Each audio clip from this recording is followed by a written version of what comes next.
Hey guys, what's up? MurderofBirds here, and this is my review for the latest Naruto manga chapter 691.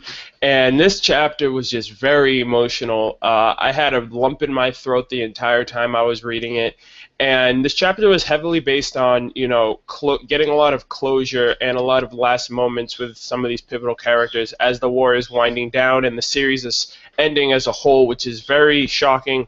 I always knew this day would come, and it's just crazy to realize because I've been with this series since I was a kid, since I was like 11, 12 years old, and 10 plus years later, here we are at the final arc of the series. So the chapter for me, I really, really enjoyed it, and I'm looking so forward to how this chapter in particular is going to be animated, how Studio Perry Art's actually going to do the animation, and I just know it's going to be phenomenal, and just by the fact that I had a lump in my throat by how emotional this chapter was, I already know I'm going to bawl like crazy when it's animated with the music and the voice acting and all that stuff. So let me know how you guys felt about the chapter first and foremost. But for me, great chapter. A lot of closure with characters like Obito and Kakashi, Hashirama Madara, and at the very end, Naruto and his father, which is probably the breaking point for me because I did a live reaction and I ended up deciding to get rid of it just because of the fact like I just wanted to preserve that for myself.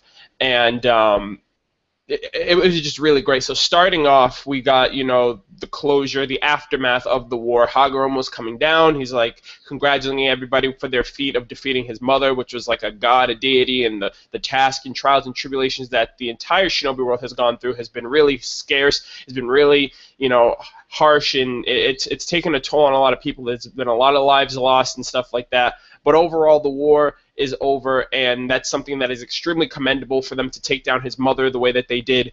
And at this point, they're coming down to terms with, okay, get your final moments. The first one we got was with Kakashi and Obito, which for me personally was very emotional because Obito is my favorite Uchiha of the series. He's one of my favorite characters of the series. And I know a lot of people are already pissed off about he's still here, all that stuff. This is it. This is the final moment of Obito.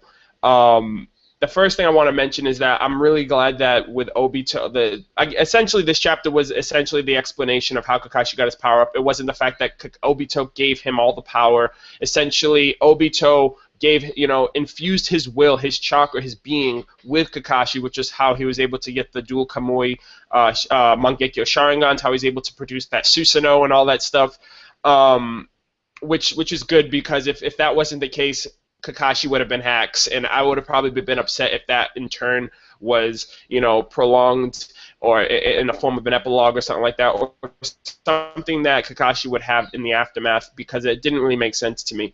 But overall, they die. They parted ways as friends, which was something that I really cherished because Obito and Kakashi, they're just best buds. You know what I mean?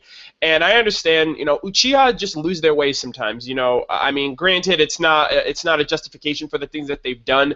And yes, Obito is a vast reason of why this entire shinobi world is the way that it's been.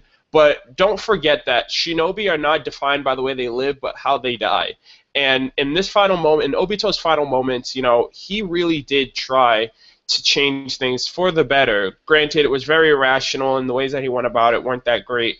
But, it's just the fact that he did care about Kakashi. Kakashi's his best friend. And as they've always said, he's like, yeah, I just had to tell Rin that I had to come back and save your ass again. Obito's always been there for Kakashi, you know what I mean? When they were kids, saved Kakashi when presumably we thought Obito died. And then even now, with lending him his strength of of dealing with Kaguya, essentially Obito is a major factor in not only starting the war but ending it as well. So that's something that a lot of people just need to take into consideration as well. But that closure was just very impactful for me because Obito is a character. He is officially gone, and with his leaving, Kakashi's also lost his Sharingan abilities, his Susanoo abilities, his Kamui techniques. So from this point on, I don't understand how Obito was willing to say Kakashi will be the next Hokage when now Kakashi is just the standards of a regular shinobi. He's been the copycat ninja. So at this point, it's like you don't have Sharingan. you know, your Sharingan is what enhanced you to actually be able to use your Chidori. So I don't know if his lightning blade will still be effective now that he doesn't have Sharingan. He doesn't have Kamui. He doesn't have Susanoo. So at this point, I don't really think he's fit to be a candidate for Hokage, even though Obito, you know, essentially said you'll be the next Hokage, not Naruto, because Naruto has some more years of experience. So that closure in itself was really great. The next bit of closure was between Hashirama and Madara. These two, the founders of like the shinobi upbringings. Very touching, very saddening. Madara, phenomenal villain, complex character development, you know, and to the very end, like I said, shinobi are defined by the way they die. And he still kept his ideals. He still kept his, you know, his vigor in terms of you know, wanting to preserve the memories and the dreams and hopes that him and Hashirama had as kids. And like Obito, he just went about it the wrong way. You know what I mean? Hashirama was like, you know, you rushed things. You could have still been able to do something with our dreams. They weren't unobtainable. It was just the fact that you went about it the wrong way. And I sympathize so much for Hashirama because it's like your best friend. Not only did you presumably thought that you killed him in the past, but now it's like you're witnessing him die now. And in his final moments, his final words, I was really under the suspicion that he was going to end up apologizing to Hashirama, like, you know, I'm sorry for everything. You were in the light, you were in the right, and I let my hatred get the better of me, you know, and that's not something that can necessarily be an excuse, because the curse of hatred is something that will eventually be broken, I feel like, with Sasuke and his generation. So that was very sympathetic for me to watch. You know, the youthful ideals, he held on to that to the very end. And it was very upsetting. I mean, granted, he's not forwarding the story in any way as a villain, so I feel like in a sense this is a great way for him to go out.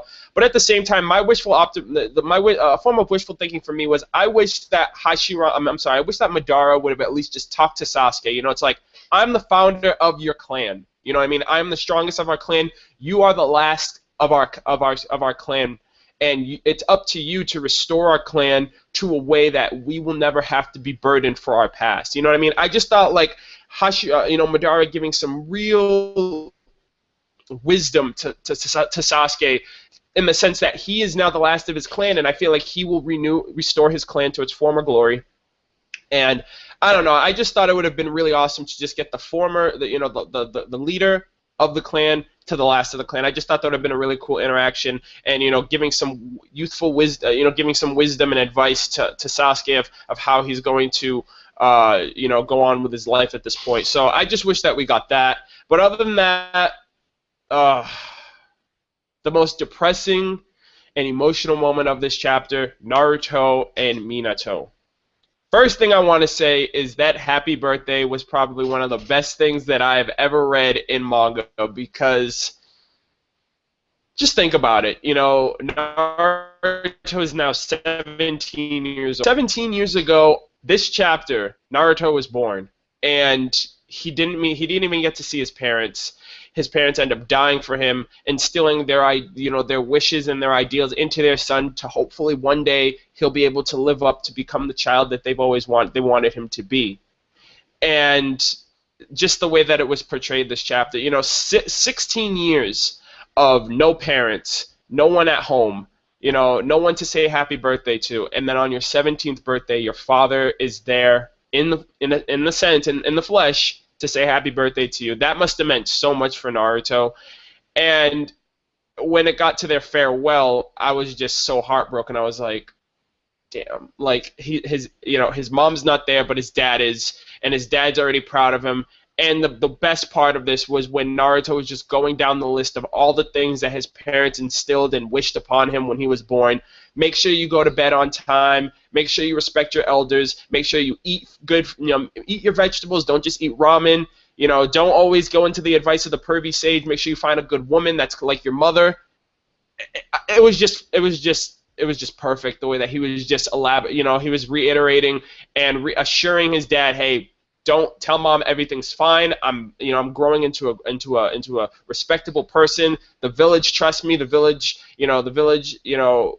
trusts me and all that stuff. And I just loved how it was done. Just the fact that Naruto let his parents know that everything is going to be okay, everything's going to be fine. And it was very heartbreaking because it's like his dad's leaving and it's just going to be like an empty hole in him again, because it's like you met your parents, you were with them for a very long time, and you know this moment was always going to come, and it's coming now, and it hit the hardest. What I can't wait for is when this episode is animated for that particular scene between Naruto and his father. I'm gonna bawl. Like, I'm letting you guys know that right now. I am going to bawl out crying because it was just really portrayed. It was portrayed very well in this chapter. Oh man, so much closure. Just everything about this chapter was awesome, and it just reminds me again that the series is ending, and it's ending, you know, within I want to say the next 5 to 10 chapters it'll be over, and it's very shocking. It's very hard to say that because I've been with this series since I was a kid, and you know, hopefully we get like a sort of epilogue of the aftermath of all of this, because there are still a lot of things that I'm wondering. Number one, what comes next? Sasuke's general agenda. You know, what's his take on the whole deal? Because this chapter, he took a lot of things in. He was very observant this chapter with Hashirama talking to Madara. He was observing that. When Naruto mentioned to his dad to tell Kushina, hey, I do have friends, they're awesome, he was pretty much like oh, like I feel like in his mind he was like, I wonder how he feels about me at this point. And not just with that, but also in the sense of, you know, breaking the curse of hatred. Is he going to end up restoring his clan? What's his deal with Orochimaru? Is he going to end up going his own way? Is he going to return to the village? Is Team 7 going to be reunited? You know, so many things. Naruto versus Sasuke, that battle's been hyped up for the longest time, so I'm wondering, are we going to get that? If not, if we're not going to get it for the sake of their rivalry, if we're not going to get it for the sake of Sasuke and Orochimaru being the final villains, which I don't think I really want that, just because it's like, so is understanding one another and moving past, you know, your hatred and you know, the past endeavors that hinder you from moving on. So I feel like them fighting as villains, it wouldn't really be a good thing. Maybe for the title of Hokage, if not just for the youthful optimism of seeing who's been stronger. Like, hey, the last time we fought was at Valley of the End. Now that we got these power-ups and stuff, let's just see who's stronger. And that would be a pretty good battle too, not to the death, but in terms of, you know, settling the debate of who's stronger, which I would say would be a really even match.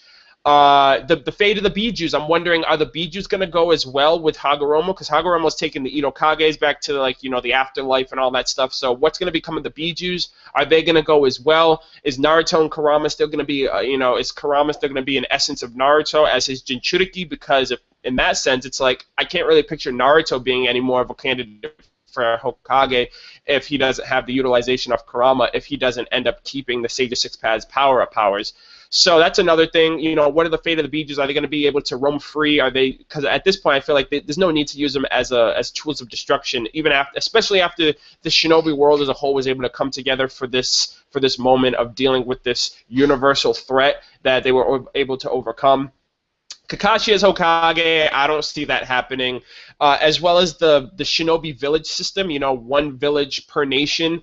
I feel like at this point, everyone should just be under the same banner, mainly because, you know, they've all been able to put aside their differences, put aside their past, put aside their feuds with one another, and come together to form the Shinobi Alliance to deal with a common threat that threatened the entire Shinobi world. And I feel like to go back to the old system, to go back to, okay, this is my village, this is your village, we don't like each other because of our past differences. I feel like after coming together with something like this, I feel like it would be really counterproductive to go back to the old system, even in the sense of Hokage, you know what I mean? So I'm just really wondering if we're going to get a lot of this closure, you know, closure for the series as a whole in terms of the aftermath and epilogue maybe. Maybe we'll get a little time skip, like a few months past, to see how they restructure the world, how these villages are going to be rebuilt, all that stuff. The God Tree pretty much has to go and all that stuff. I'm just really wondering what's going to end up happening amongst everything that I just mentioned, but phenomenal chapter. Really do enjoy it. I don't know how many more chapters we have of Naruto, but I'm going to be cherishing these for the time being, just because it's like, I've been with this series, like I said, since I was a kid, and it's ending very, very soon.